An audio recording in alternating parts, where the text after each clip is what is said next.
ko, hindi man yun napaandar ko na. Ulitin ko na lang. Hindi na nag-andar. Ayun na.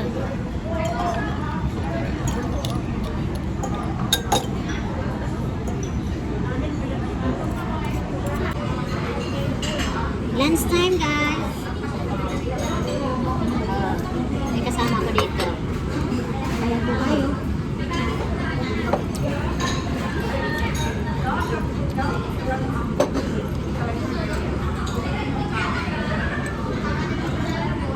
Sarap po. Ito lang.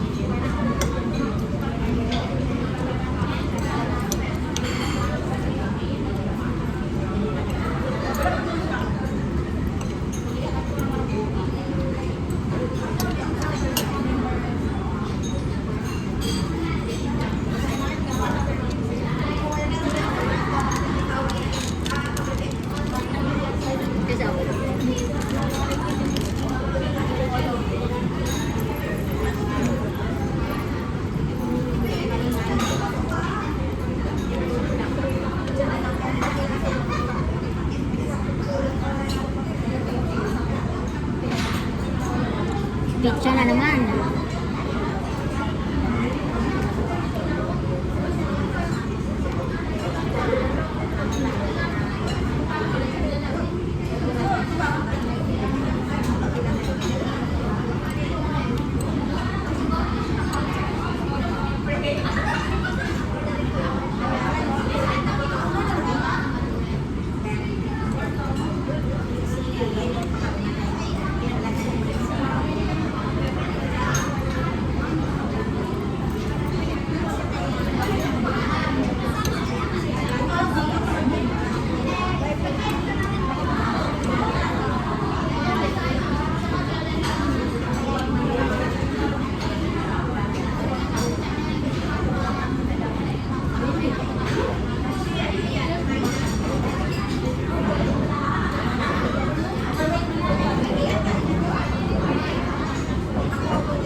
Ano yung mga amo mo, sis?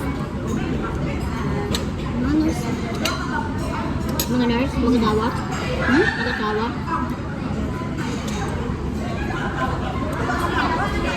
Lagi yan overtime. Ha? Lagi yan overtime.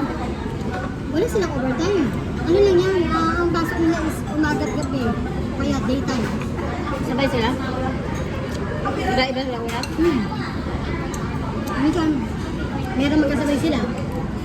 Na night shift. Pag night shift, kami lang mga bata.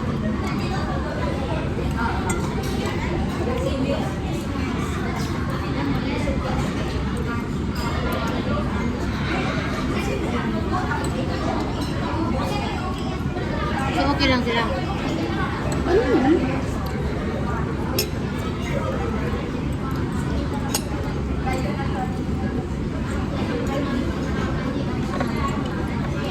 Sakto lang naman din sila. Tante no, maganda lang ang treat. Hindi, ba?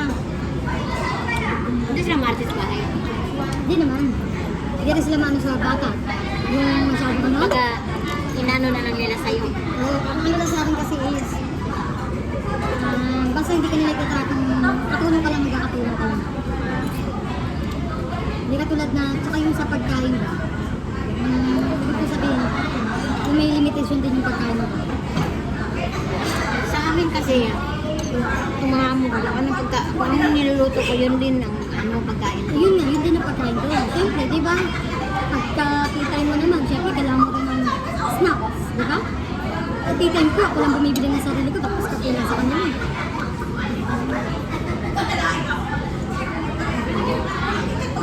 Saka ano, kumbaga, kami kabalik pa rin na naging amo sa Saudi, kumbaga, amo na rin dito, magkaiba talaga. Kasi kung doon is manual sa pagkain, lahat Sa Saudi kasi tambak sa pagkain. Grabe ang pagkain yun. Dito limit.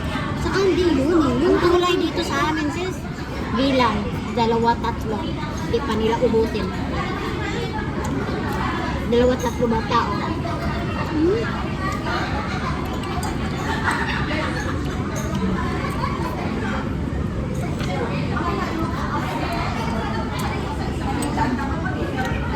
Kaya sa tanghali, bumawi ako kaya nakatulong ang gulay.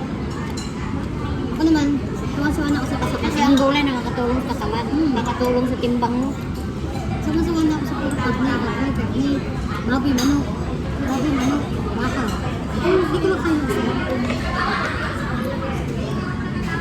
Kaya maraming nagkasakit dito no kasi ang ulam pabalik-balik. Madami nagkakakansa, diba?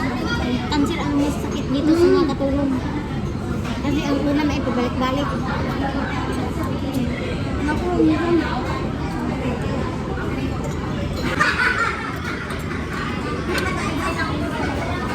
Ako nga nagluto kaya minsan. Hindi na ako nagkain ng pagkain eh.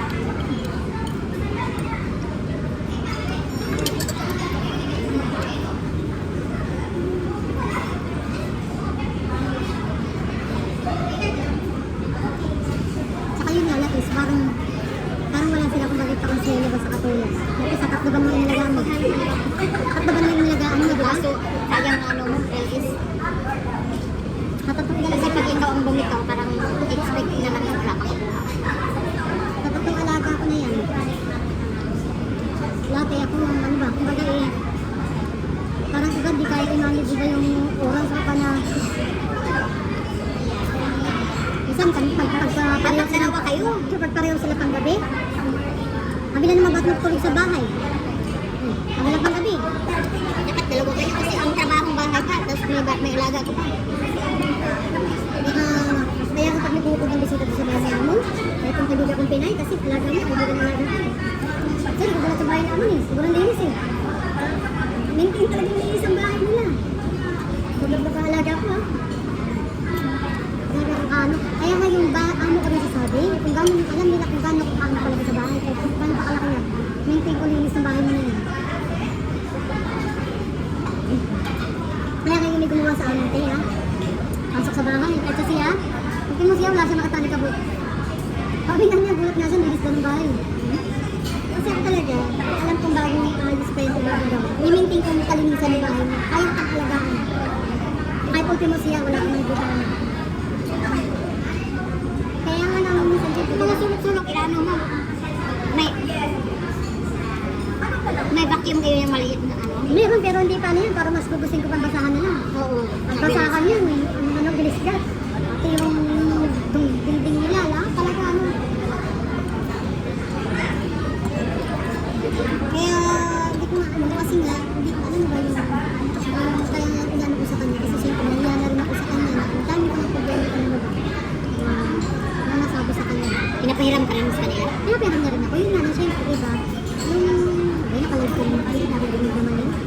Bakit? Nakita ka ba nila? Hindi man yan sa Facebook, sa YouTube man yan. Paperam niya ako. Nga lang. Siyempre, di ba? Sila nag-offer? Nang Nahiram ka? babae. Babae kasi ako Yung yung pira? Oo. Nga lang, yun ako, magagalit. Magkano din? Depende na sa gusto mo rin, pero magagalit pa rin siya sa akin yan. Kasi siyempre, may pagtapat ko sa kanya problema ko, di ba? Kaya nga, di ba, naghahanap pa ako ng pwede magpatay, para paano makaipon man ako, makadugtog sa pambawas ko sana, di ba? Kasi baka may partner na ako, mababayaran ko yung matatapos ko rin sa kanya rin, matatapos ko rin yung ibang ano ko.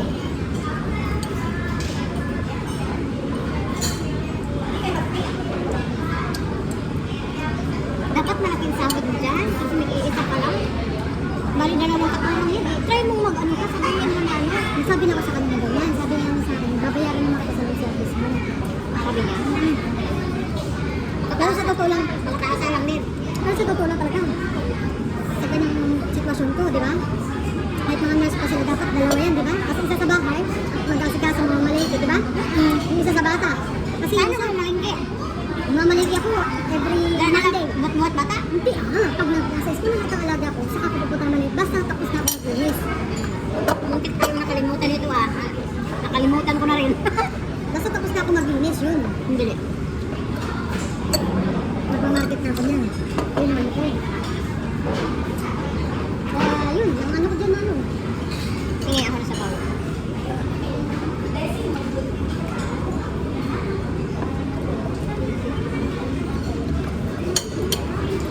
Bakit din? Saan ka? Wala ka natin.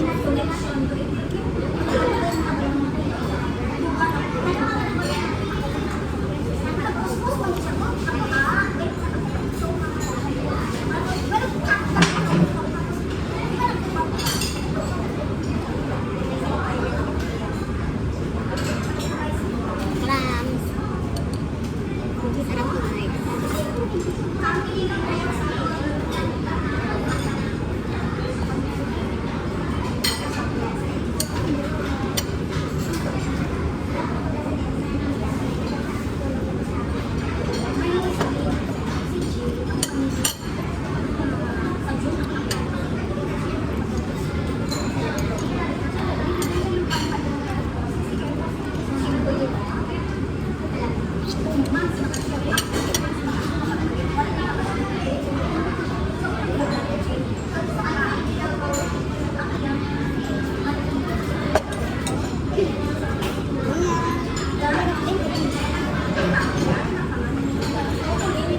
Siyempre, isip ko sa nito eh. Ako kaya ako yung gumasa sa kapatid ko. Kasi wala kami magulang na. Saan yung magulang niyo? Ayun na, ayun. Parehas tayo. Yung kapatid ko namatay na yan. Nung time na wala ako, wala rin sa bata sa ako na. Kapatid ko, nagagawa mo yan. Kaya nagsuporta sa akin sa school na bata. Basta ako, hindi ako muna, nagtitinda ako sa luto ko ng mga paninda ko, merienda, pwedeng pag Sabado Linggo, barbecue, Friday o Saturday, Sunday, yan, barbecue. So, naglalako ko ng mga saging. Naku, maglalako ko ng saging. Ikutin ko buong Metro Manila. Saging ako na karating. Siyempre, di ba, kung ano yung may tulong sa akin, kapag kasi dyan yung padikit ko. Diba ka, kung nagtrabaho ka dito, nagkasakit siya, may stroke, hindi pwede trabaho eh. Ako sumuporta dyan. Sa hanggang ngayon na stroke. Oo, pero namatay na siya January na lang sa patay siya ng last month. Umuwi ka. Hindi, kasi bago siya, Sino nag-asikaso? may nag-alaga sa kanya. Tapos pinawik yung anak ko na Ilan na kayo? Ha? Kapatid. 4 na lang kami, 5 kami. 4 na lalaki, ako lalagi sa babae. Bunso ko. Yung pangalan namin namatay. Yung anak na yun, nasawa rin yun. Bago namatay yun, ang trabaho niya sa casino, janitor. Tapos naging supervisor siya. Wow, ang galing, no? Ganito ang naging supervisor. Tapos yun, Ano sakit niya? bigla na lang siyang bumagsak na lang. Parang galing siya sa trabaho. Wala siya May over fatigue. Napapagaydi siya ng anak niya. Tapos tinakbo siya sa